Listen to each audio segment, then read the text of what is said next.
Imposter syndrome might be the thing that is slowing you down. Let me start over.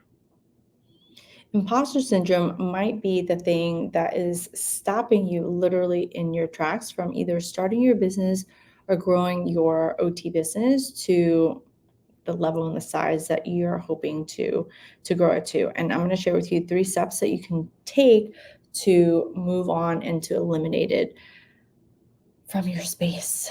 Maybe not eliminate it, but definitely work on it. It is something that I get a lot of questions about imposter syndrome, and it's a little bit hard for me to wrap my head around because I personally I have a lot of self doubts myself, and I think imposter syndrome is a type of self doubt. And I think that self doubt manifests itself in all of us in different ways. And someone just coined the term imposter syndrome, and then people took it and ran.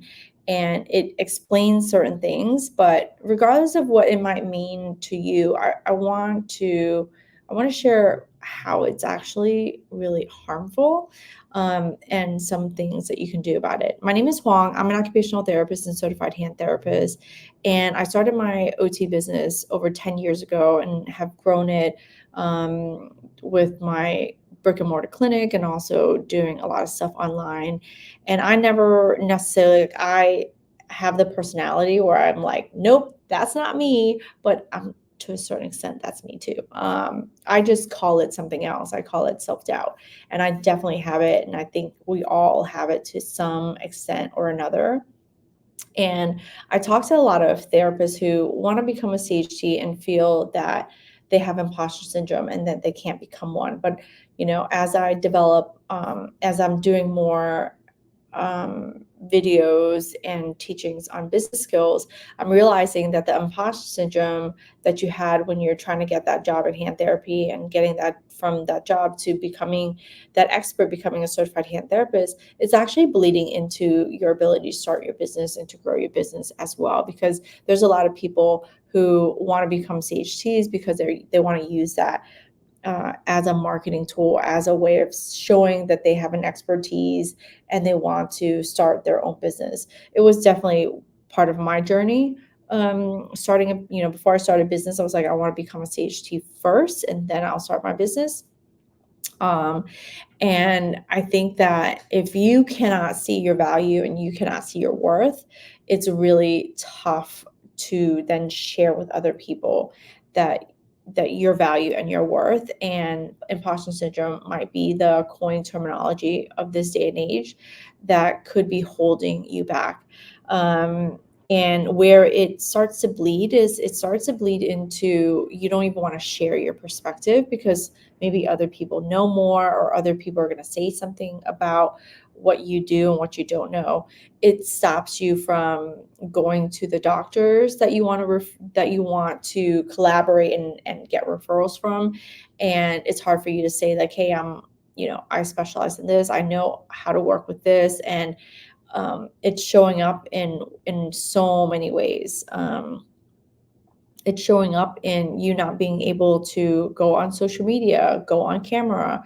It's showing up in you can barely tell someone that's calling you on the phone, yeah, that this is my area of expertise, this is what I do, and saying it in a way that's confident so that someone knows that you do know. Because at the end of the day, confidence or how you explain things and how you come across makes a really big difference in people believing you and people trusting that there's so much information nowadays that people are confused. They really seriously are confused about what to do, and you've got to show up in a way that helps them understand. And if you or yourself have imposter syndrome, then it's really hard to be able to do that. And it's stopping you from starting your business. It's stopping you from actually growing your business to the level that you want to. It's actually stopping you from executing on any kind of marketing or pricing strategy. Those are the top 2 things that come to mind. But so I think those are some of the ways in which imposter syndrome is really so harmful to you. And I want to share with you three things I think that are going to be really important that can take you towards a path of managing it, eliminating, or working through it. Really, at the end of the day, when I say eliminate, I really mean about just working through it, right? And number one is learn about your personality. And I think this is really huge, learning what your personality type is. So there's so many different personality tests out there. I'll tell you right now, one of my favorite all-time tests is the Enneagram test. So if you don't know about the Enneagram test, it's really about a self-discovery of what are your motivating beliefs or your how you operate, right? And the Enneagram has 9 types that we all have all of them, but one reigns more supreme than the others. And that's how you see the world, and that's how you're motivated to act. And so much about the Enneagram is about how you function, right? And it's a self-discovery. It's about you discovering who you are. And I think that when you go on that journey of discovering more or less who you are and how you are, things just sort of make sense. And you're like, oh, this is why, right? So I'll share with you like a little bit about my journey, and maybe they'll help you. Enneagram, there's 9. So the Enneagram has 9 types, right? There's 9 types, and within those 9s, you can it can be divided into 3 triads, right?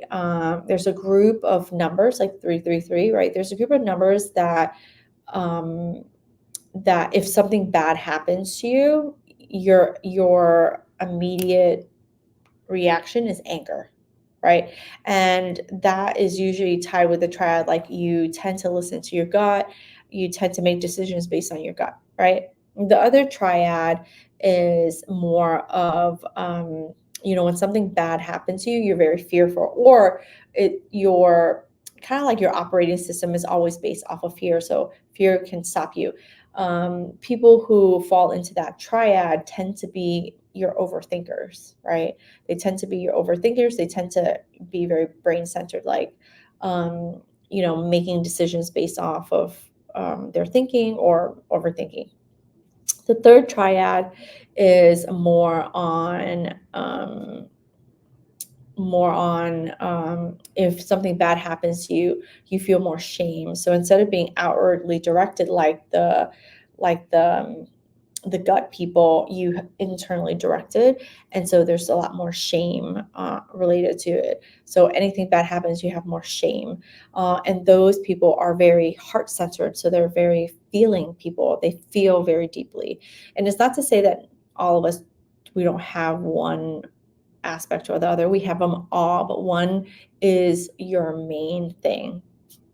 And it's definitely a self-discovery. Like, on the Enneagram, I'm an 8, so I fall under the anger. So usually when things are when something bad happens, my initial response is very much anger. So it's very outwardly directed.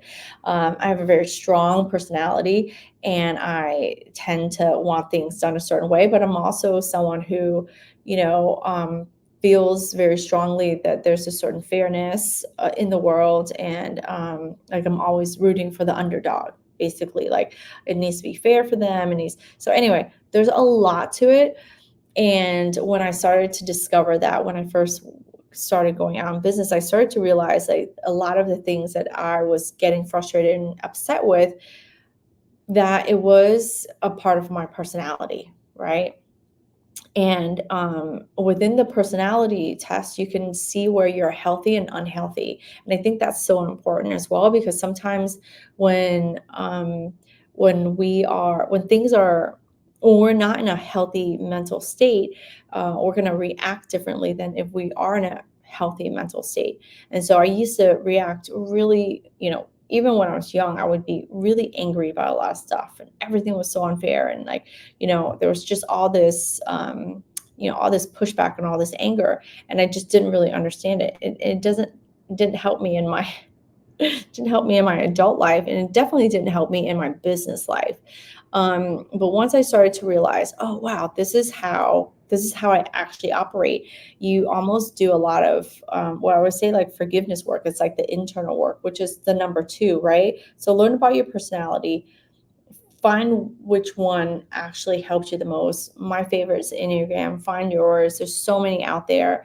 There's ones that are very much related to work versus one that's more related to like yourself and your relationships and things like that, and it's really helped me. I now all my staff take the Enneagram test. Like I pay for it. I share it with them, and one of the biggest things I could say is I share my personality with them so they know who they're working with.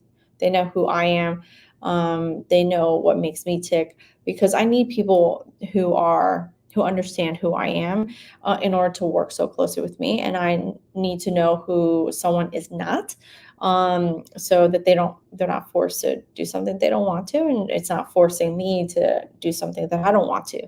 So if you have imposter syndrome, like really take a moment and like really discover your personality. And then number two is really do the internal work that's required to figure out why you have imposter syndrome and why is that stopping you, like what's happening. There's a lot of self-help books out there, there's podcasts, there's videos, and really I think at the end of the day you have to find someone who you resonate with.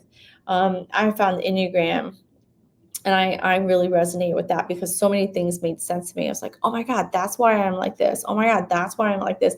And so it made sense for me. And that's why I'm able to, work in a less frustrated state, right? So for me, because of the anger, I tend to get highly frustrated. And so frustration for me leads into a lot of self-doubt. Like, can I really do it? And this, like that. I don't necessarily call it imposter syndrome, but for people who I think tend to be very feeling, right? So I kind of describe myself as like being hard on the outside and soft on the inside, but you have to get through the exterior before you find out that I'm like just mush on the inside. But don't tell anybody. But sometimes for people who feel, and I was just talking to a student in my business program, and that feels very very much that imposter syndrome, and I was like, go explore the Enneagram or any other personality test, and go, because we have to do we have to do the internal work in order to be able to do the external work. If you're feeling like you have imposter syndrome, sometimes one of the things that we need to do is reframe how we think it versus saying, yep, this is me, this is who I am, I'm shy, I'm introverted, I am whatever, I don't know as much. But the thing is, like, in the back of your mind, you know a lot, you do know that you have capacity to help people, but your imposter syndrome, that doubt, that shame, that it's really stopping you from being and working at your highest level, right? And so I always say, like, imposter syndrome, like, are you lying to people or are you really good? And most of the time, you're really good. You're not lying to people. And what's funny is like the reframe really is around like the people who don't ever feel that way are the ones who are not as good. But it's like when you don't feel as good, you're doing all the work to be even better and to do even more. And so you really want to do the internal work of like figuring out why you feel that. And then number three is really to do it anyway, right? To do the mental work and reframe it, and then do the thing that you want to do anyway. So things happen concurrently, meaning that things are happening at the same time. You're going to do your internal work. You're going to say, why do I feel this way? How do I reframe things? So, but then I'm also going to do the work anyway. I'm going to show up. I'm going to do the work. I'm going to tell more people about what I do. And then I'm going to get on camera. I'm going to share my perspective. I'm going to ask you to say, hey, in this town, if you're looking for someone who's a hand and arm expert, I can help you, right? So you have to do the two things concurrently, and you can never necessarily eliminate it, like get rid of it, because it's part of your personality. But when you're acting or you're operating from a very healthy state, you will be able to actually like shift and move in a different way. So if you follow the Enneagram, as an 8, when I'm really healthy, I can actually move into a 2, which is like that feeling person, and that I can when I'm healthy, when I'm not stressed, when I manage my own expectations and things like that, I can move into a very giving person, which is a two, which is the helper, the person who's always helping, the person who gives a lot. Like when I'm in a healthy state, when I'm in a healthy mental state, I am a very loving person. And I am very helpful. But it took a lot of work for me to get there. And I think that it's possible for you as well. Like if you think that you have imposter syndrome and you think that you're not good enough, right? That you don't know enough, things like that. That is part of that self doubt. Like I have a lot of self doubt. I just don't necessarily call it imposter syndrome, but I definitely feel like, oh, like I'm not enough. I'm not doing enough. I'm not giving enough. I'm not, like, everything kind of revolves around the enough part. But that's me as an eight. Versus someone else who's more in the heart-centered triad, which falls under a couple of different numbers. But yeah, I would encourage you to. I'm going to include the link below for the Enneagram test, and you can look it up, and you could run a test on your own. You can yeah, you can just explore. I think that's the biggest thing that I would say. Explore why you have it, why is it stopping you, and then really do the work anyway. When you have the self-doubt, when you have the imposter syndrome, instead of trying to get rid of it, it's always like, oh, I have to do it when I'm ready. You want to do the work before you're ready. You want to do the work before you're ready. Otherwise, you'll never do it. And so that's I have this really built into my OT business course, and it's actually really built into a lot of my other courses, especially my live courses. And it's because we all have a certain amount of self-doubt, and it presents differently in different ways. And I don't think that it's something that you can just ignore and it'll go away. I have tried and it did not go away. So that's why it's kind of like so embedded into my live programs. And I think that we deserve to work in a way that is healthy, that is less frustrating for us, and we are capable of working in a way that fits within our personality type, right? Because when it fits in with who you are, at the end of the day, you will enjoy more. You'll enjoy your journey on it. You'll be less frustrated, and you'll just have a lot more fun. So yeah, that's where I stand with imposter syndrome. I think I used to, if you've watched me for a while, I think I used to come out more angry about it, which totally fits with my personality type as an eight. But I used to be more angry about it because I was like, why put a label to it? And now everyone's gonna use it, and kind of use it as a crutch. But kind of like switch the words around it. It's not using it as a crutch, but using it as like this way of explaining. But if we're going to use it as a way of explaining, then we're going to have to do the work to move beyond that, um, so that we don't use it as a crutch, right? So we don't use it as an excuse for not doing the work that is required to live at our highest value and to live at our highest level, and to really achieve all of our personal and professional growth, right? Personal and professional. It has really helped me with my relationships. It has helped me in all realms. It started first with my staff. Like, pretty great home life. So it's thank goodness, knock on wood. But it has helped me understand more, and it has helped me understand more about people, and how I can work in different ways without betraying who I am. It allows me to show up more authentically, honestly. So yeah, I hope that this has helped you. I know that it's like a little woo woo, and it's a little not as concrete as certain things, but leave me a comment below. Let me know if this has helped you. I'm just here sharing my what's helped me, and in hopes that it's going to help somebody out there trying to do business, because business is hard enough without you being hard on yourself as well. So leave me a comment. I'm going to leave my links below. So if you want more business tips and advice, I share every Wednesday on my email list. I put out a new video. So get on my email list. Let me know what help you need next. All right. Until next time, thanks for tuning in. Thank you.